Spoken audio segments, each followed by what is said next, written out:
guys, my name is Eunice. I have stage 3 kidney failure, seizures, and some other side effects. This video is a hard video to make. Some tears might fall, I must say. I wrote a note for myself. It's on my computer, so you might see me look up and down a lot. Essentially, I wrote a note to my addiction. I am addicted in a way. And it's so interesting to think about it. Anyways, I finally want to say goodbye to my addiction. Or maybe just not see it as much. I find myself lost. It's been 2 years now that I've been lost and trying to let go of my addiction.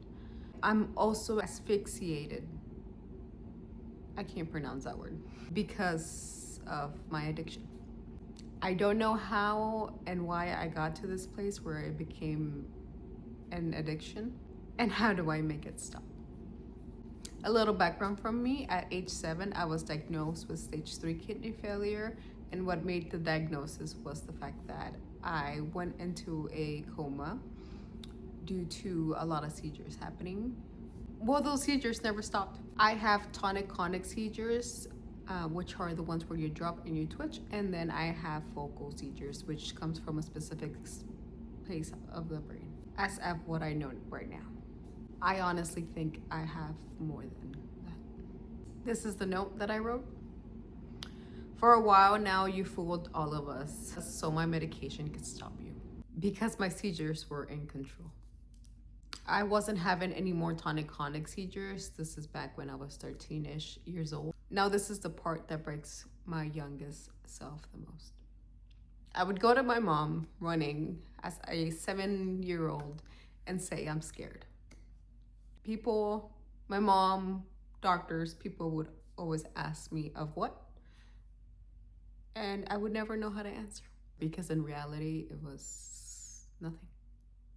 I was scared of nothing. Nothing was there. I would go to therapists, psychologists, because honestly, I was scared of having another mental health problem. Eventually, counselors, therapists, psychologists diagnosed me with anxiety. All this is due to my trauma with my health. This went on for years into 2023. And can you believe it, that it was into 2023? You fooled all of us from 2003 to 2023. You fooled me. I actually remember the moment in 2023 when my neurologist asked me about my panic attacks. And I explained how they were. Nobody had listened to me before her. I always knew there was something else wrong, but eventually I started to believe that it was panic attacks because of the fear. Anyway, she decided to hospitalize me in the EMU. The EMU is where they do exams for seizures. And I'm pretty sure they do other stuff there too. And well, surprise, it turns out that it was seizures the whole time. Not anxiety, seizures. Untreated seizures for so many years. I remember the moment when I got the news. I was sitting down in the bed where they have me as they try to trigger seizures. And I remember my mom being next to me on the side, and the doctors came in with, pretty sure it was students or people that are under him. The doctor actually spoke Spanish, so that really helped so my mom could understand. And the moment the words came out of his mouth, I remember just going, his words were, your anxiety attacks are actually seizures. I was in complete shock. Because all the time, what happened was that doctors, psychologists, counselors kept saying it was anxiety attacks for years. So much anger came through. Because not only you convinced the doctors that it was not seizures, but it was finally convincing me too. How the fuck did you do it so doctors wouldn't do more intensive tests on me for so many years? And you would appear in front of them too. Here and there, you would come in and I would be like, hold on, I'm having an anxiety attack. Give me 1 second. In front of them. And it was a lot of times. The amount of damage you have done in my brain angers me a lot. And a lot of sadness as well. You know how to hide really well. I would get clusters of you. Clusters. A lot of seizures at the same time for days. And I would still go to school and I would still go to work as I had those clusters. Trying to figure out how to balance it out where I'm like, hold on, I'm having an anxiety attack. When in reality, it wasn't anxiety. And I'm over here damaging my brain more because I'm like, no, wait, I have to get this done. The most that I can count in one day was 103 after I was diagnosed. That's a lot. Good Lord. I can only imagine how many I had when I wasn't diagnosed. But hey, life goes on and we have to keep going. Right? And well, now, somehow I'm addicted to you.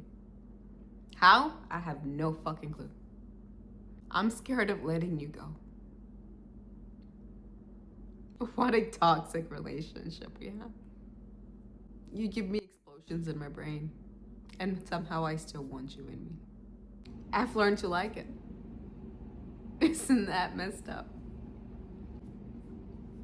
You have really damaged me. For these past 2 years, doctors have told me that it's time for surgery. I've been avoiding it.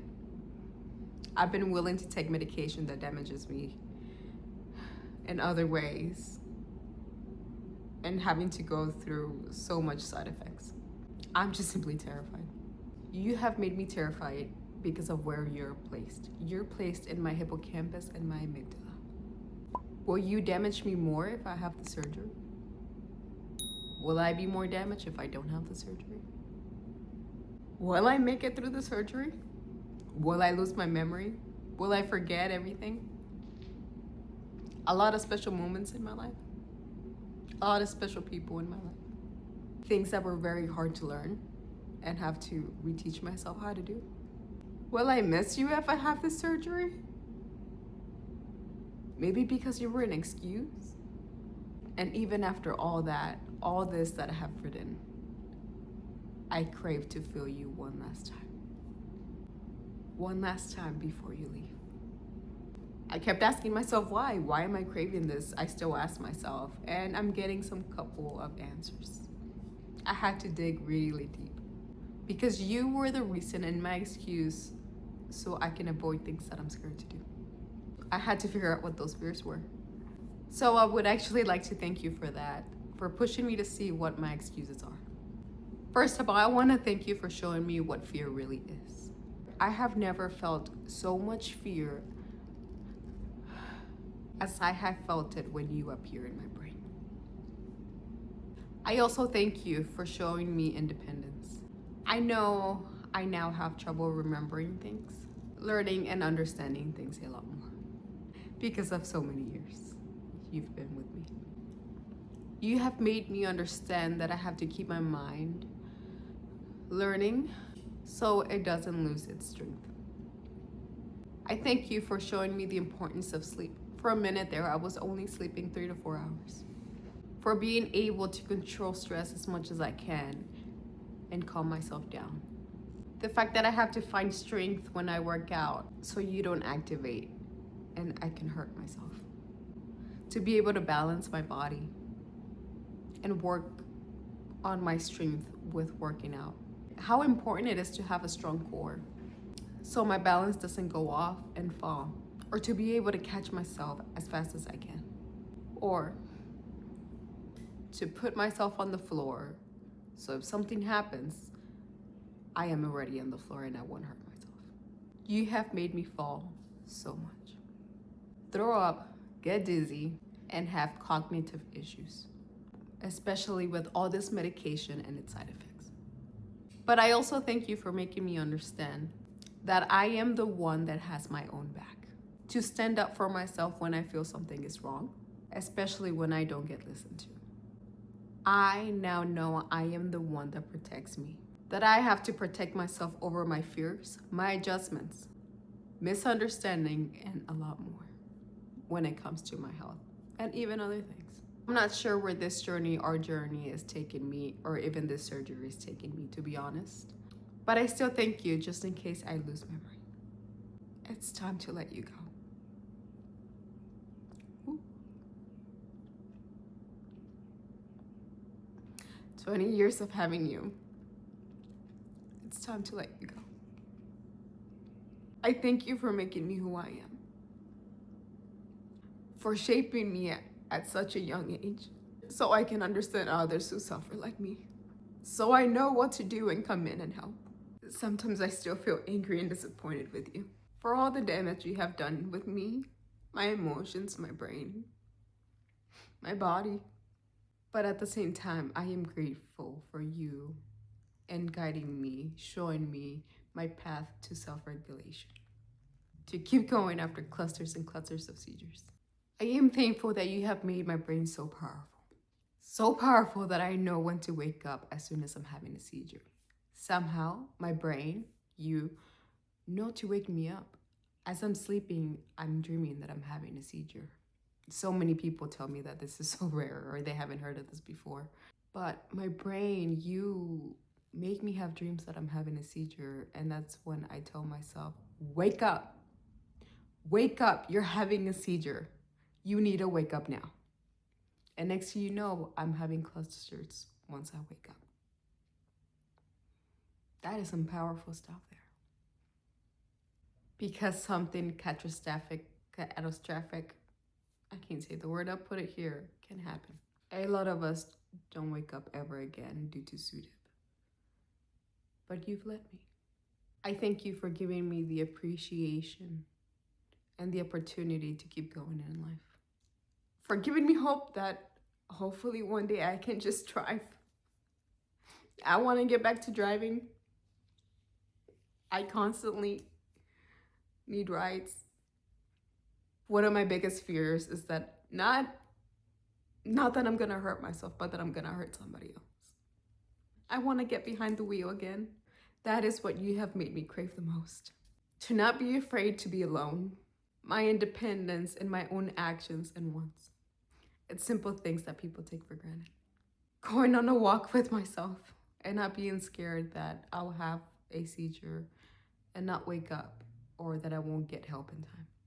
Again, I repeat, you have shown me what fear really is. And thank you for that, because now I know how strong my strength really is, how my mind really is, the strength it has, what my body can overcome because of you. I hope this is a goodbye to you. Ooh.